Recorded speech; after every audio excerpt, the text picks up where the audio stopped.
नहमदुहु व नुसल्ली अला रसूलिहिल करीम अम्मा बअद क़ाल अल्लाहु तबारक व तआला फ़िल क़ुरआनिल मजीद वल फ़ुरक़ानिल हमीद अऊज़ु बिल्लाहि मिनश शैतानिर रजीम बिस्मिल्लाहिर रहमानिर रहीम इहदिनस सिरातल मुस्तक़ीम सिरातल लज़ीना अनअमता अलैहिम गैरिल मग़ज़ूबि अलैहिम वलद्दाल्लीन।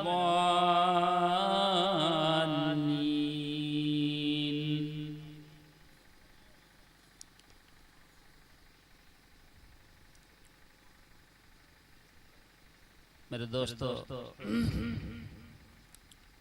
अभी मैंने आपके सामने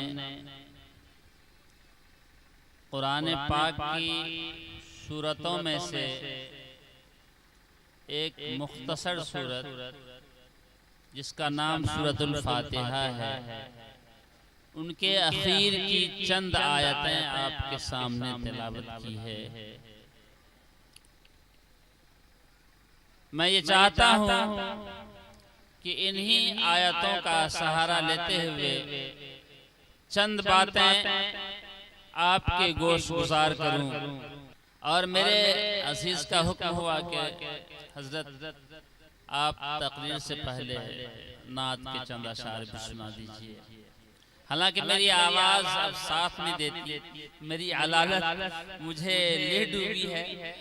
अलहासिल फिर भी मैं समझता हूँ कि मैं किसी लायक हूँ। जब इन नौजवानों के बीच बैठता हूँ तो मुझे भी हौसला होता है कि नहीं, अभी मैं किसी लायक हूँ। अलहासिल समात फरमाइएगा।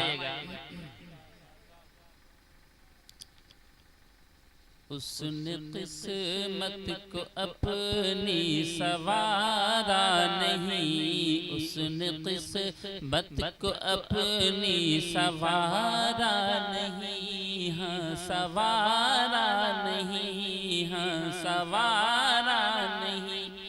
जिसने तैबा में एक पल गुजारा नहीं, जिसने तैबा में एक पल गुजारा नहीं, उसने किस्मत को अपनी सवारा नहीं, हाँ सवारा नहीं, हाँ सवारा नहीं। जिसने तैबा में एक पल गुजारा नहीं, जिसने तैबा में एक पल गुजारा नहीं, जिसने तैबा में एक पल गुजारा नहीं। ये खुदा ने कहा है नबी के लिए, सिर्फ देखा है रब को नबी ने, सिर्फ देखा है रब को नबी ने, सिर्फ देखा है रब को नबी ने। फिर किसी ने भी देखा नहीं है, फिर किसी ने भी देखा नहीं है। सिर्फ देखा है रब को नबी ने,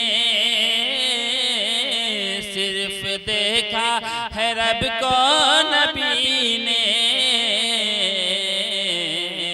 फिर किसी ने भी देखा नहीं है। सबसे पर्दा किया है खुदा ने, सबसे पर्दा किया है खुदा ने, सबसे पर्दा किया है खुदा ने, सबसे पर्दा किया है खुदा ने। और मोहम्मद से पर्दा नहीं है, और मोहम्मद से पर्दा नहीं है। जब सरे अर्श पहुँचे मोहम्मद, जब सरे अर्श पहुँचे मोहम्मद, जब सरे अर्श पहुँचे मोहम्मद, अर्ज़ के रब से बख्शिश की उम्मत, अर्ज़ के रब से बख्शिश की उम्मत। जब सरे अर्श पहुँचे मोहम्मद, अर्ज़ के रब से बख्शिश की उम्मत, अर्ज़ के रब से बख्शिश की उम्मत। बख्श दे रब ने उनकी सारी उम्मत, बख्श दे रब ने उनकी सारी उम्मत। दिल मोहम्मद का तोड़ा नहीं है, दिल मोहम्मद का तोड़ा नहीं है। सिर्फ देखा है रब को नबी ने, सिर्फ देखा है रब को नबी ने, फिर किसी ने भी देखा नहीं है, फिर किसी ने भी देखा नहीं है। और आखिरी शेर इस नात पाक का कि गर देख लेती नबी को ज़ुलेखा,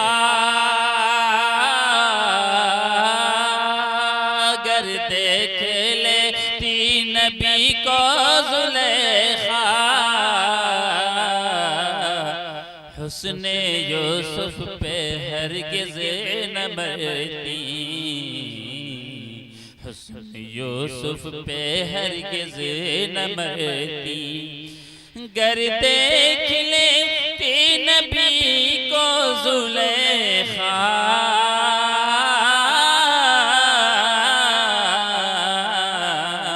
हुस्न यूसुफ पे हरगिज़ न मरती।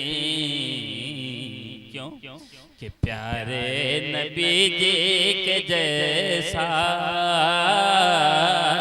हुस्न यूसुफ ने पाया नहीं है, हुस्न यूसुफ ने पाया नहीं है। सिर्फ देखा है रब को नबी ने, फिर किसी ने भी देखा नहीं है, सिर्फ देखा है रब को नबी ने। मैं कशमकश में हूँ कि आपसे किस मौजू पर बात करूं। हालात और मामलात ऐसे हैं कि कई मुश्किलात हमारे सामने हैं, लेकिन एक मौका ये है कि ये शादी का मौका है। देखा यह जाता है कि शादी के मौके से आमतौर पर एक खुतबा पेश किया जाता है। लोग ये समझते हैं कि इमाम साहब खुतबा दे रहे हैं, अब जो है निकाह की तैयारी हो रही है, खुतबा के बाद ईजाब व कबूल होगा और फिर उनके बाद दुआ होगी और फिर हम शिरनी खाएंगे, उनके बाद चलेंगे, प्लेट लगेगी, खाना खाएंगे। लेकिन नहीं दोस्तों, आइए हम इस बात को सुनने और समझने की कोशिश करें जो बात हमें खुतबे में कही जाती है। अगर आपकी इजाजत हो तो मैं चंद बातें अर्ज करूं। क्या इजाजत है मजलिस वालों की तरफ से? अल्लाह रब्बुल इज्जत ने कुरान पाक को उतारा और कुरान पाक एक बहुत बड़ी नेमत बनकर दुनिया में नाजिल हुआ और 1,24,000 अंबियाए किराम में से अल्लाह रब्बुल इज्जत ने 4 रसूल भेजे और चारों रसूलों में से सबसे बुजुर्ग, सबसे बरगुज़ीदा और सबसे मुअज़्ज़ज़ रसूल रसूल अरबी हज़रत मोहम्मद मुस्तफ़ा सल्लल्लाहु अलैहि वसल्लम को बनाया, जिनके बारे में लिखा है लिखने वालों ने कि हुस्न यूसुफ दमे ईसा यदे बैजादारी आंचे हुमा खूबा दारन तू तन्हा दारी। चुनाचे अल्लाह रब्बुल इज्जत ने और दिगर तमाम अंबियाए किराम को जितने सिफात से मुत्तसिफ किया था, उन तमाम अंबियाए किराम और रसूलों में से अलग हट करके उन तमाम के तमाम तर सिफात को अकेले मोहम्मद रसूलुल्लाह सल्लल्लाहु अलैहि वसल्लम ने मैं अल्लाह ने जमा कर दिया। और कहा कहने वालों ने कि जो कुछ तमाम नबियों में मौजूद था तने तन्हा रसूलुल्लाह सल्लल्लाहु अलैहि वसल्लम में अल्लाह ने जो है मोजज़न कर दिया। इसी तरीके से जितनी आसमानी किताबें नाजिल हुई उन तमाम किताबों में से सबसे मुअज़्ज़ज़ और सबसे बेहतरीन और सबसे मजबूत और क़यामत तक रहने वाली किताब जिनको कुरान पाक कहा जाता है, वो किताब जो क़यामत तक रहने वाली किताब है, क़यामत तक के लिए मुस्तकिल शरीयत है, मुस्तकिल कानून है, इसमें कहीं से कोई कमी होने वाली नहीं है। और जिनकी हिफाजत का जिम्मा अल्लाह रब्बुल इज्जत ने खुद लिया, कहा इन्ना नहनु नज़्ज़लना ज़िक्र व इन्ना लहू लहाफ़िज़ून। मेरे दोस्तों बुजुर्गों, ये ऐसी बरगुज़िदा किताब रसूलुल्लाह सल्लल्लाहु अलैहि वसल्लम पर नाजिल हुई। और फिर ये कि जितने भी मज़ामीन और जितने भी मौज़ूआत पर बातें अल्लाह ताला ने पूरे कुरान पाक में की है, तमाम कुरान पाक के खुलासा को सिर्फ और सिर्फ सूरतुल फातिहा में अल्लाह ताला ने उस तमाम के तमाम मौज़ूआत को रख दिया। और सूरत फातिहा वो सिर्फ 7 आयतों पर मुश्तमिल है। और फिर ये 7 आयतें ऐसी मोतबर और ऐसी मजबूत और ऐसी बरगुज़िदा के तमाम कुरान पर भारी है। और इन्हीं आयतों पर बस नहीं, बल्कि आप इसके हवाले से एक हदीस पाक भी समात फरमाते चलिए। हज़रत अब्दुल्लाह इब्न उबय इब्न काब रज़ी अल्लाह ताला अन्हु के हवाले से एक रवायत आती है कि मैं रसूलुल्लाह सल्लल्लाहु अलैहि वसल्लम के करीब बैठा था कि अचानक आसमान की तरफ से एक आवाज आई। मैंने कहा, ऐ अल्लाह के रसूल सल्लल्लाहु अलैहि वसल्लम, ये कौन सी आवाज है? हमारे रसूल सल्लल्लाहु अलैहि वसल्लम ने फरमाया कि ए अब्दुल्ला, ए मेरे सहाबी, ये वो आवाज है जो इससे पहले आज तक कभी नहीं आई थी। ये वो आवाज है जो आज से पहले कभी नहीं आई थी। आज तुमको मैं बता दूं कि आज आसमान का एक दरवाजा खुला है जो आज तक दुनिया के कायम होने से लेकर आज तक ये दरवाजा नहीं खुला था और क़यामत तक ये दरवाजा नहीं खुलेगा। ये दरवाजा रहमत का दरवाजा था, जिस दरवाजे को अल्लाह ताला ने आज खोला है। और तुमको दूसरी बात और ये सुना दूं कि आज अल्लाह ताला ने हम पर खास इनाम फरमाया और हमारे जरिए से हमारी उम्मतियों पर खास इनाम फरमाया है कि अल्लाह ताला ने इस रहमत के दरवाजे से एक रहमत वाली सूरत को नाज़िल फरमाया है। वो सूरत है अल्हम्दुलिल्लाहि रब्बिल आलमीन अर्रहमानिर रहीम। ये मुकम्मल 7 आयतें। और फिर ये कि ये सूरतुल फातिहा तने तन्हा पूरे कुरान पाक में एक ऐसी सूरह है जिस सूरह को अल्लाह ताला ने 2-2 बार नाज़िल फरमाया। इसीलिए इस सूरह का नाम सूरतुल फातिहा भी है और इस सूरह का नाम सबए मसानी भी है। ये ऐसी सूरत है जिसको अल्लाह ताला ने मक्की जिंदगी में भी नाज़िल फरमाया, रसूलुल्लाह की मदनी जिंदगी में भी नाज़िल फरमाया। मेरे दोस्तों बुजुर्गों, और फिर इस सूरह में अल्लाह ताला ने अपने बंदों को बंदगी का तरीका सिखाया, अपने बंदों को अपने से मांगना सिखाया। और फिर अल्लाह ताला ने अपने बंदों को बताया कि ए मेरे बंदो, तुम कहो इहदिनस सिरातल मुस्तकीम। क्या कहो?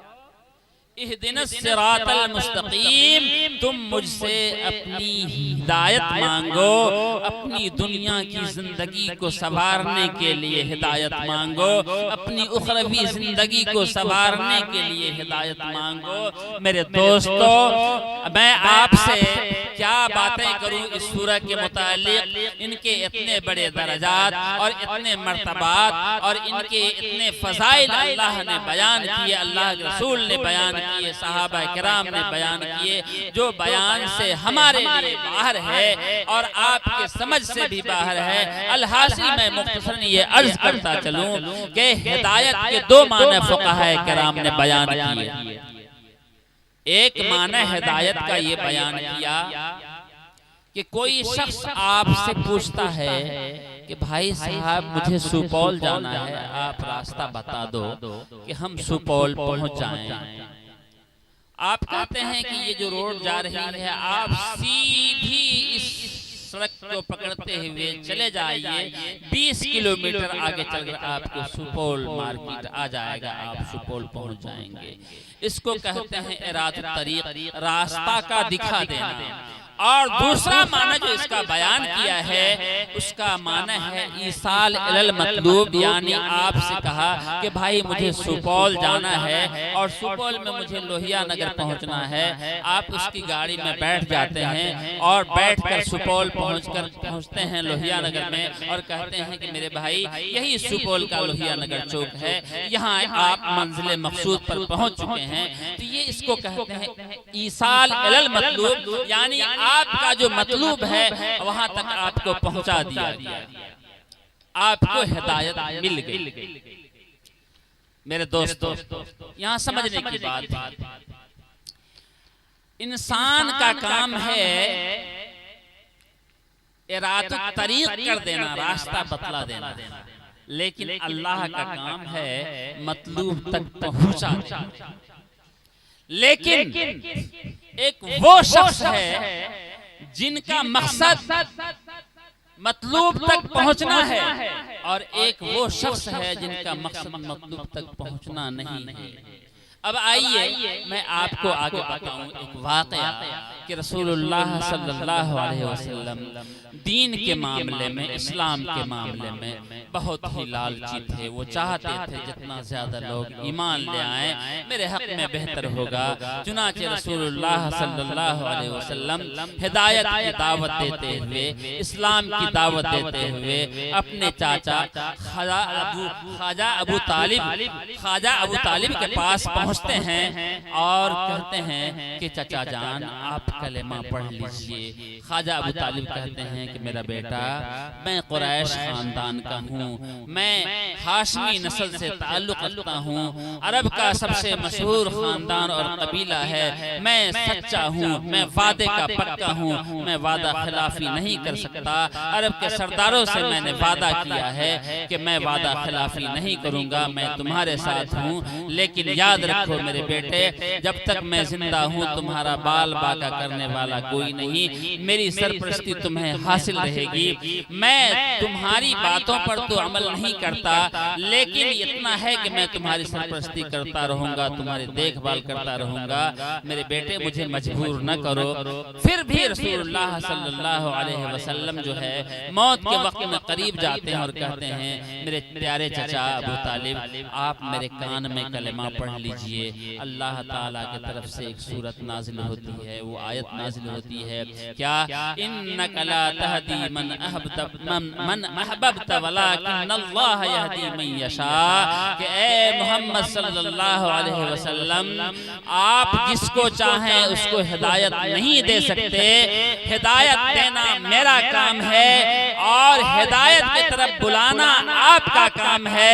मेरे दोस्तों और बुजुर्गों, इस आलिमों का काम, इस मौलवियों का काम, इस टोपी वाले का काम, ये जो उलमाए किराम आपको नजर आ रहे हैं, इनका काम कुरान और हदीस की रोशनी में बातें करके इरादत तरीक कर देना है, आपको रास्ता बतला देना है, हिदायत देना ना देना ये अल्लाह का काम है। मेरे दोस्तों बुजुर्गों, अगर आप उलमाए किराम की सोहबत अख्तियार करते हैं, उलमाए किराम की सोहबत आपको नसीब होती है, तो उम्मीद कीजिए कि अल्लाह ताला आपको इसाल इलाल मतलूब भी यकीनन जो है वो अता फरमाएगा। आपका मतलूब जन्नत है, आपका मतलूब कब्र के अजाब से बचना है, आपका मतलूब मोहम्मद रसूलुल्लाह सल्लल्लाहु अलैहि वसल्लम की मोहब्बत है, आपका मतलूब जन्नत का पा लेना है। मेरे दोस्तों बुजुर्गों, लेकिन जन्नत के पा लेने से पहले आपको इस सोहबत में बैठना होगा, इस सोहबत से आपको हिदायत नसीब होगी। आखिरी में मैं इस शेर के साथ रुखसत होता हूँ कि मोहम्मद हरगिज़ न गुफ्ते तान गुफ्ते जिब्राइल, मोहम्मद हरगिज़ न गुफ्ते तान गुफ्ते जिब्राइल, जिब्राइल शहम न गुफ्ते तान गुफ्ते किरदगार, जिब्राइल शहम न गुफ्ते तान गुफ्ते किरदगार। मेरे दोस्तों बुजुर्गों, आपके पास आपके बीच हमारे मुफ्ती सोहराब साहब तशरीफ रखते हैं। मैं चाहता हूं कि मैं भी हजरत को सुनूं और आप भी हजरत को सुने और उसको अमल भी करें, अपनी जिंदगी के गोशे में उतारें। अल्लाह ताला हमें और आपको कहने और सुनने से ज्यादा अमल की तौफीक अता फरमाए। और फिर कभी मौका मिला तो इंशाअल्लाह इस हिदायत के झेल में आपसे तवील बातें होंगी। वमा तौफीक़ी इल्ला बिल्लाह।